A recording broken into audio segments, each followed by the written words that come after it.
ನಿಯತ್ ಬಗ್ಗೆ ಮಾತಾಡ್ತಾರೆ. ಮುನ್ಸ್ವಾಮಿನ ಗೆಲ್ಲಿಸಿದವ್ರು ಯಾರು? ಇವರು ಕಾಂಗ್ರೆಸ್ ನಿಯತ್ತು ಅಂತ ಮಾತಾಡ್ತಾರೆ. ಇಡೀ ಗುಂಪುಗಾರಿಕೆ ಮಾಡೋಕೆ ನೀವು ಬಿಜೆಪಿ ತಂದದ್ದು ಯಾರು? ನೀವು ಬಳವಳಿ, ನಿಮ್ದು ಬಳವಳಿ ಆಯ್ತಲ್ವಾ? ಇದು ನಿಮ್ದು ಮನೆಯಿಂದ 3 ಬಾಗಿಲಲ್ಲ 4 ಬಾಗಿಲಾಗಿದೆ. ನಿಮ್ಮನೆ ಬಾಗಿಲು ಮಾಡೋದು ಬಿಟ್ಟು, ಇನ್ನೊಬ್ಬರ ಬಗ್ಗೆ ಟೀಕೆ ಮಾಡೋದು ಬಿಟ್ಟು, ನಿಮ್ಮ ಅಭಿವೃದ್ಧಿ ಕೆಲಸನ ಏನ್ ಮಾಡಿದ್ರಿ ಅನ್ನೋ ಬಿಟ್ಟು, ಇವರ ನಮ್ಮ ಹೇಳ್ತಿದ್ರು, ನಮ್ಮ ಸಾಹೇಬರು ಹೇಳ್ತಾ ಇದ್ರು, ಈ ಸರ್ಕಾರ ಕಮಿಷನ್ ಸರ್ಕಾರ ಅಂತ. ಈ ಸರ್ಕಾರ ಕಮಿಷನ್ ಸರ್ಕಾರ ಅಲ್ಲ, ಪರ್ಚೇಸಿಂಗ್ ಸರ್ಕಾರ. Purchase give and take policy ಕೊಡು, ತಗೊಂಡೋಗು, ಯಾರು ಬೇಕೋ ಕೊಡ್ಬೋದು, ತಗೊಂಬರ್ಬೋದು ಅಂತ ಸರ್ಕಾರ. ಇವತ್ತು ನನ್ನ ಶ್ರೀನಾಥಣ್ಣ ಬೆಳಗ್ಗೆ ಫೋನ್ ಮಾಡ್ದೆ ನನಗೆ, ಏನಣ್ಣ ಕಾರ್ಯಕ್ರಮ ಇದೆ ನಾಳೆ ಅಣ್ಣ ಅಂತಂದು. ಏನು ಮಾಡ್ತಿದ್ದೀಣ್ಣ? ಅಣ್ಣ ಟೊಮಾಟೊ ಇಸ್ಕಿ ಇಸ್ಕಿ ಇಸ್ಕಿ ಸಾಕಾಗುತ್ತೆ ನನ್ನ ಮಗಂದಣ್ಣ ಅಂತಂದು. ನೀನು ಟೊಮಾಟೊ ಇಸ್ತಾನೆ ಇರೋಣ ನೀನು ಅಂತಂದೆ ನಾನು. ಯಾಕೆ ಇನ್ನೂ ಕೈ ಉರಿ ಬಂದಿಲ್ವಾ? ಅಣ್ಣ ಕೈ ಊರ ಬಬ್ಲೆ ಬಂದ್ಬಿಟ್ಟಿದೆ ನನಗೆ ಅಂತಂದ.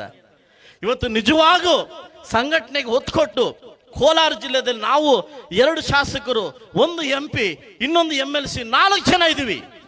ನಿಜವಾಗ್ಲೂ ಒತ್ಕೊಟ್ಟು ಸಂಘಟನೆಗೆ ಒತ್ತು ಕೊಟ್ರೆ ನಮ್ಮ ಮುಂದೆ ತಡ್ತಕ್ಕಂಥ ಶಕ್ತಿ, ನಮ್ಮನ್ನು ಬರ್ತಕ್ಕಂಥ ಗಣಸು ಯಾರು ಇಲ್ಲ, ಯಾರು ಇಲ್ಲ. ಇತ್ತೀಚೆಗೆ ಮಲ್ಲೇಶ್ ಬಾಬು ಅವ್ರ ಬಗ್ಗೆ ಒಂದು ಕಾಮೆಂಟ್ ಬಂದಿದೆ, ಏನಪ್ಪ MP ಬಂಗಾರಪೇಟೆಗೆ ಮಾತ್ರ ಸೀಮಿತ ಐಪಿ ನೋಡು ಅಂತ. ಹೌದಾ ಸರ್? ಇತ್ತೀಚೆಗೆ ಕಾಮೆಂಟ್ಗಳು, ಏನಪ್ಪ ಬಂಗಾರಪೇಟೆಗೆ ಮಾತ್ರ ಸೀಮಿತ ಅಂತ. ಆ ಥರ ಇದ್ರೆ MP ಸರ್ ದಯವಿಟ್ಟು ಅವು ಪೊರೆ ತೆಗುತ್ತಲ್ಲ, ಪೊರೆ ತೆಗೆದು ಆಚೆಗೆ ಬನ್ನಿ, ನಿಮ್ಗೂ ವಯಸ್ಸಿದೆ, ನಮಗನ್ನು ತೋರಿಸ್ಬಿಡುವ ಒಂದು ಆಟ, ಸೀರಿಯಸ್ ತೋರಿಸ್ಬಿಡುವ ಅದಲ್ವಾ? ನೀವು ಈ ಥರ ಇದ್ರೆ ಖಂಡಿತವಾಗ್ಲೂ ಆಗಲ್ಲ ಸರ್, ತಪ್ಪು ತಿಳ್ಕೊಂಬೇಡಿ. ನಿಮ್ಮನ್ನ ತುಂಬಾ ದೊಡ್ಡ ಮಟ್ಟಕ್ಕೆ ಗೆಲ್ಸಿದ್ವಿ. ಇವತ್ತು ನನಗೆ ಹೇಳ್ತಾ ಇದ್ರು, ಒಂದು ಪತ್ರಿಕೆಯಲ್ಲಿ ಬರ್ತಿದ್ರು, ಇನ್ನು ನಿಖಿಲ್ ಕುಮಾರಸ್ವಾಮಿ ಅವರಿಗೆ ಆಹ್ವಾನ ಇಲ್ಲ ಮುಳುಬಾಗಿಲಿಗೆ ಅಂತ. ಒಂದು ಮಾತನ್ನ ಕೇಳ್ಕೊಳ್ಳಿ, ನಾನು ಗೆದ್ದ ಕೂಡಲೇ ಕುಮಾರಣ್ಣಗೆ ಫೋನ್ ಮಾಡಿ, ಅಣ್ಣ MP ಎಲೆಕ್ಷನ್ ಒಂದು ಮಾತು ಕೊಟ್ಟಿದ್ದೆ, 40,000 ರಿಂದ 50,000 ಜನಕ್ಕೆ ಊಟ ಹಾಕ್ಬೇಕು ಒಂದು ಮಾತು ಕೊಟ್ಟಿದ್ದೆ, ಕಾರ್ಯಕರ್ತರಿಗೆ ಪೆಂಡಿಂಗ್ ಇದ್ದೋಗಿದೆ ಅಣ್ಣ. ಇಷ್ಟು ಜನ ಗೆಲ್ಸ್ಕೊಟ್ಟಿದ್ದೀನಿ, ಕೋಮಲ್ ಗೆಲ್ಸಿದ್ದೀನಿ, DC ಬ್ಯಾಂಕ್ ಗೆಲ್ಸಿದ್ದೀನಿ, ಬರ್ತಕ್ಕಂಥ ಚುನಾವಣೆ ಎಲ್ಲ ಗೆಲ್ಸ್ಕೊಡ್ತೀನಣ್ಣ, ದಯವಿಟ್ಟು ಬರಬೇಕು ಅಂದಾಗ ನನಗೆ 20-25ನೇ ತಾರೀಕು ಒಳಗೆ ಒಂದು ಡೇಟ್ ಕೊಟ್ಟಿದ್ದಾರೆ.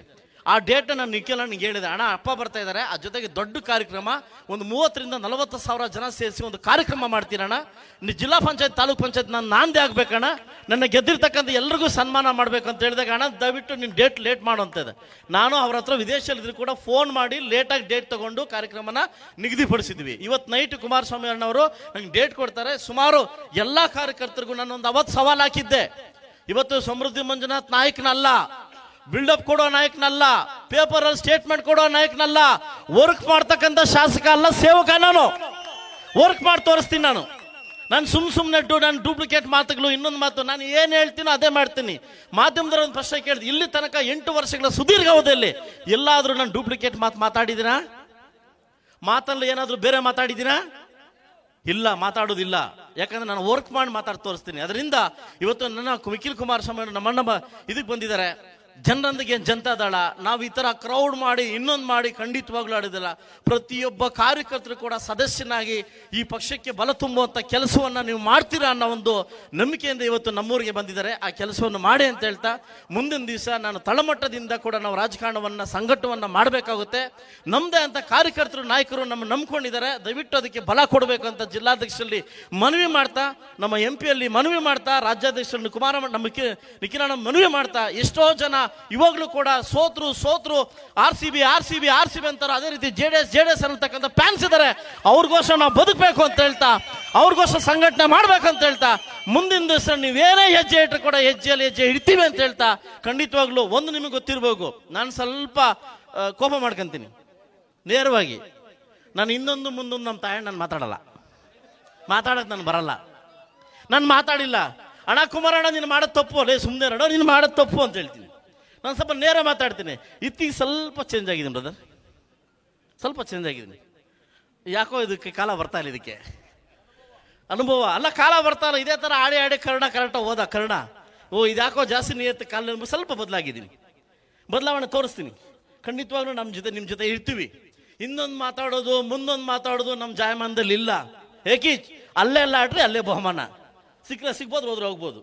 ಸೊ ಖಂಡಿತವಾಗ್ಲೂ ಮುಂದಿನ ದಿವಸ ನನ್ನ ಅಪ್ಪಾಜಿಗೆ ಮಾತು ಕೊಟ್ಟಿದ್ದೆ, MP ಎಲೆಕ್ಷನಲ್ಲಿ ಇಲ್ಲಿ ಕೂತಿರ್ತಕ್ಕಂಥ ಎಲ್ರಿಗೂ ಸೇರಿ 40,000 ಲೀಡ್ ಕೊಟ್ಟು MP ಗೆಲ್ಸ್ಕೊಂಬಂತ ಹೇಳಿದ್ದೆ. MP ಗೆಲ್ಸ್ಕೊಂಬಂದು ಕೊಟ್ಟಿವಿ. ನಾವು 40,000 ಲೀಡ್ ಕೊಟ್ವಿ. ಮೊನ್ನೆ ಕೂಡ ಎಲೆಕ್ಷನ್ ಹೇಳಿದ್ವಿ, ಇಷ್ಟಿಗೆ ಎಷ್ಟು ಗೆಲ್ಸ್ಕೊಂಬಂದಿದ್ವಿ. ಮುಂದೆ ಕೂಡ ಹೇಳ್ತಾ ಇದ್ವಿ, ಖಂಡಿತವಾಗ್ಲೂ ಕೂಡ ನಿಮ್ಮ ಜೊತೆ ಸಂಘಟನೆಗೆ ಒತ್ತು ಕೊಟ್ಟು, ನನಗೂ ವಹಿಸಿದೆ ನಿಮಗೂ ವಹಿಸಿದೆ, ಸಂಘಟನೆ ಒತ್ತು ಕೊಟ್ಟು ಇಡೀ ರಾಜ್ಯವನ್ನು ಸುತ್ತುವನ್ನ ಕೆಲಸವನ್ನು ಮಾಡೋಣ, ಪಕ್ಷವನ್ನು ಅಧಿಕಾರಕ್ಕೆ ತರೋಣ, ಈ ಮುಂದಿನ ದಿವಸ ನಮ್ಮನ್ನು ಚುಡಾಯಿಸತಕ್ಕಂಥವ್ರಿಗೆ ಇದರಲ್ಲಿ ಉತ್ತರ ಕೊಡೋಣ ಅಂತ ಹೇಳ್ತಾ ಅವಕಾಶ ಕೊಟ್ಟಿರ್ತಕ್ಕಂಥ ತಮ್ಮೆಲ್ಲರಿಗೂ ಒಂದು ಸಹ ನನ್ನ ಮಾತು ಮುಗಿಸ್ತಾ ಇದ್ದೀನಿ. ನಮಸ್ಕಾರ. ನಾನು 86 kg ಇದ್ದವಳು 71 kg ಬಂದಿದ್ದೀನಿ. ವಯಸ್ಸಾದ್ಮೇಲೆ ಸ್ಮಾರ್ಟ್ ಆಗಿ ಕಾಣ್ತೀರಾ ಅಂದ್ರೆ ಜಿನ್ನಿ. 126 kg ವೇಟ್ ಇದ್ದು ನಾವು ಈಗ 114 kg ಲೆಕ್ಕ ಬಂದಿದ್ದೀವಿ. ಯಾವುದೇ ಸೈಡ್ ಎಫೆಕ್ಟ್ ಆಗಿಲ್ಲ ನಮಗೆ. 84ರಿಂದ 50 kg ಬಂದೆ, ಆಮೇಲೂ ಸಣ್ಣಗೆ ಫಿಟ್ ಆಗಿದ್ದೀನಿ. ಅದಕ್ಕೆ ನಾನು ಯೂಸ್ ಮಾಡ್ತಾ ಇರೋದು ಜೀನಿ ಸ್ಲಿಮ್. 84ರಿಂದ 50 kg ಬಂದೆ, ಆಮೇಲೂ ಸಣ್ಣಗೆ ಫಿಟ್ ಆಗಿದ್ದೀನಿ. ಅದಕ್ಕೆ ನಾನು ಯೂಸ್ ಮಾಡ್ತಾ ಇರೋದು ಜೀನಿ ಸ್ಲಿಮ್. ಸಣ್ಣ ಆಗಕ್ಕೆ ಜೀನಿ ಸ್ಲಿಮ್ ಯೂಸ್ ಮಾಡದೆ ಹೆಲ್ದಿನೂ ಅದೇ. ನೀವು ಸಣ್ಣ ಆಗ್ಬೇಕಾ, ಹೆಲ್ದಿ ಆಗ್ಬೇಕಾ? ಹಾಗಿದ್ರೆ ಜೀನಿ ಸ್ಲಿಮ್ ಯೂಸ್ ಮಾಡಿ. ಸಣ್ಣ ಆಗೋದಕ್ಕೆ ಯಾವುದೋ ಪ್ರಾಡಕ್ಟ್ ಹೇಳ್ತಾ ಇದ್ದಾಳೆ, ಏನಾದರೂ ಸೈಡ್ ಎಫೆಕ್ಟ್ಸ್ ಇದೆ ಅಂತ ಯೋಚನೆ ಮಾಡ್ತಾ ಇದ್ದೀರಾ? ಖಂಡಿತ ಇಲ್ಲ, ಯಾಕಂದ್ರೆ ಇದು ಕೆಮಿಕಲ್ ಫ್ರೀ. ಸಣ್ಣ ಆಗಬೇಕು ಅಂದರೆ ಜೀನಿ ಸ್ಲಿಮ್ ಯೂಸ್ ಮಾಡಿ. ಹೆಚ್ಚಿನ ಮಾಹಿತಿಗೆ ಕೆಳಗೆ ಡಿಸ್ಪ್ಲೇ ಆಗ್ತಿರೋ ನಂಬರ್ಗೆ ಕಾಲ್ ಮಾಡಿ.